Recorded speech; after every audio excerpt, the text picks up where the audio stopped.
نحمده ونستعینه ونصلی علی رسولہ الکریم اما بعد اعوذ باللہ من الشیطان الرجیم بسم اللہ الرحمن الرحیم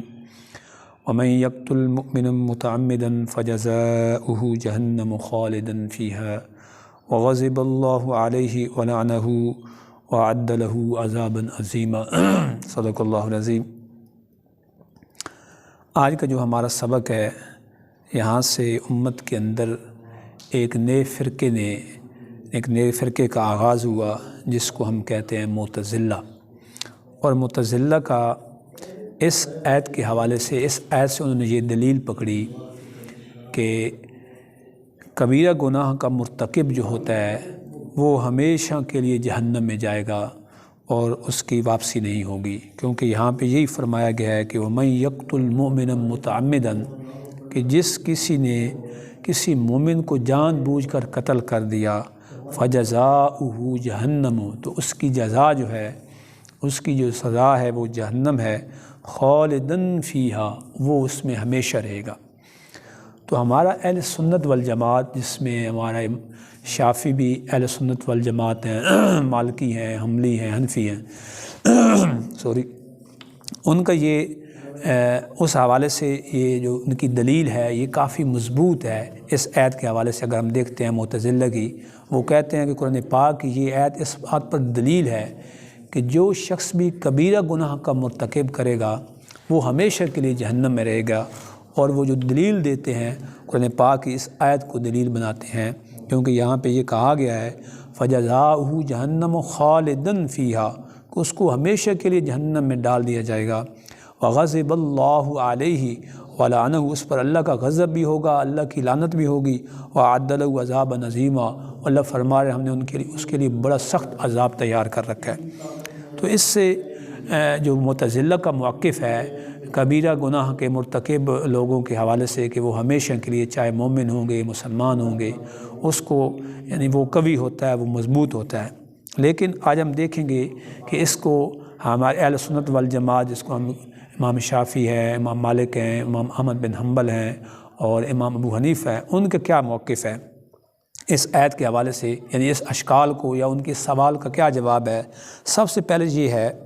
کہ اس سے مراد یہ ہے کہ جب ایک کافر کسی مومن کو جان بوجھ کر قتل کرتا ہے، تو یہاں پہ کافر کی بات کی جا رہی ہے کہ جب کوئی کافر کسی مسلمان کو قتل کرے گا تو وہ پہلے ہی کافر ہے، وہ ہمیشہ کے لیے جہنم میں جائے گا۔ ایک اس کا جواب یہ ہے کہ اس آیت سے مراد یہ ہے کہ جب کوئی کافر کسی مومن کو قتل کرے گا تو کافر کا پہلے ہی ٹھکانہ جہنم ہے، وہ ہمیشہ کے لیے جہنم میں جائے گا۔ اب اس کا دوسرا جواب یہ ہے کہ مومن ہے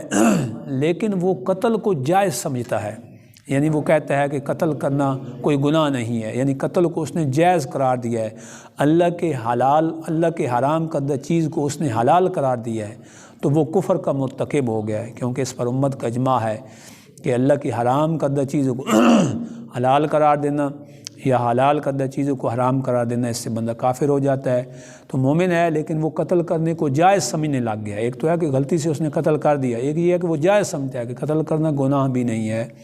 تو اس سے وہ مومن مراد ہے یا وہ مسلمان مراد ہے جس نے قتل کو جائز، یہ دوسرا جواب ہے۔ تیسرا جواب یہ ہے کہ خالدن کا جو لفظ ہے یہ ایک طویل زمانے کے لیے بھی قرآن پاک کے اندر استعمال ہوا ہے، یہ ہمیشہ، صرف اس کا ترجمہ یہی نہیں ہے کہ ہمیشہ کے لیے، اس کا یہ بھی ہے کہ خالدن کا جو لفظ ہے یہ ایک طویل زمانے کے لیے۔ جیسے ہمارے پاس اگر کسی کو 25 سال قید ہو جاتی ہے تو ہم کہتے ہیں اس کو عمر قید ہو گئی ہے، تو اس سے یہ مراد ہے خالدن کہ ایک طویل زمانہ مراد ہے۔ اب ہمارے پاس جو دلیل ہے یعنی اہل سنت والجماعت کے پاس وہ یہ ہے کہ کئی حدیث ہیں، کئی اور آیتیں، ایک ہمارے پاس یا یہ حکم تھا لیکن اب اس کی تنسیخ ہو گئی ہے، یعنی نسخ ہو گیا، یہ منسوخ حکم ہے اور اس آیت نے منسوخ کر دیا ہے، جو قرآن پاک فرمایا ان اللہ لا یغفر ان یشرک بہ ویغفر ما دون ذلک لمن یشاء، کہ اللہ رب العزت شرک کو معاف نہیں کریں گے، اس کے علاوہ جس کو چاہیں گے معاف فرما دیں گے۔ گویا اس آیت سے یہ آیت منسوخ ہے، یہ آیت وہ دلیل کے طور پر معتزلہ پیش کرتے ہیں۔ دوسرا قرآن پاک کی ایک اور آیت ہے ہمارے پاس، پارہ نمبر ہمارے پاس 19 ہے اور سورۃ الفرقان ہے۔ کئی کبائر کا اللہ پاک نے ذکر فرمایا اور فرمایا وَيَخْلُدْ فِيهِ مُهَانًا کہ ان گناہوں کی وجہ سے وہ ہمیشہ ذلیل اور رسوا کر دیے جائیں گے اور ان کو جہنم میں ڈال دیا جائے گا۔ لیکن آخر پہ فرمایا اِلَّا مَن تَابَ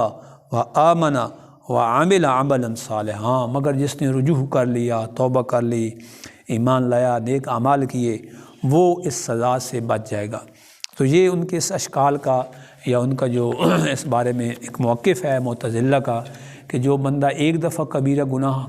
کا مرتکب ہوتا ہے پھر وہ ہمیشہ کے لیے جہنم میں جائے گا۔ تو اس کے لیے ہمارے پاس اہل سنت والجماعت کے پاس جو ہمارے دلائل ہیں یا ہمارے جو جواب ہیں ان کے اس اشکال پر وہ چار ہیں۔ ایک یہ ہے کہ اس آیت سے مراد وہ کافر ہے جس نے مومن کو قتل کیا، وہ ہمیشہ کے لیے جہنم میں جائے گا۔ دوسرا وہ مومن یا مسلمان ہے جس نے قتل کرنے کو جائز قرار دیا ہے، وہ بھی ہمیشہ، کیونکہ وہ بھی کفر کا مرتکب ہو گیا ہے۔ تیسرا یہ ہے کہ یہ آیت جو ہے یہ منسوخ ہے ان آیات سے، ان اللہ لا یغفر ان یشرک بہ ویغفر ما دون، کہ اللہ پاک شرک کے علاوہ باقی سارے گناہوں کو معاف کر دیں گے۔ اور چوتھا یہ ہے کہ خالدن سے مراد ایک طویل زمانہ ہے، جیسے ہمارے پاس 25 سال قید کو عمر قید کہہ دیتے ہیں۔ تو امید ہے کہ اس آیت کے حوالے سے جو اشکال معتزلہ کے اندر تھا اور امت کے اندر بھی کافی پینیٹریٹ ہوا، اس کو سمجھنے میں اور قرآن فہمی بیماری میں اضافہ ہوگا۔ سبحان ربک رب العزت عما یصفون وسلام علی المرسلین والحمد للہ رب العالمین۔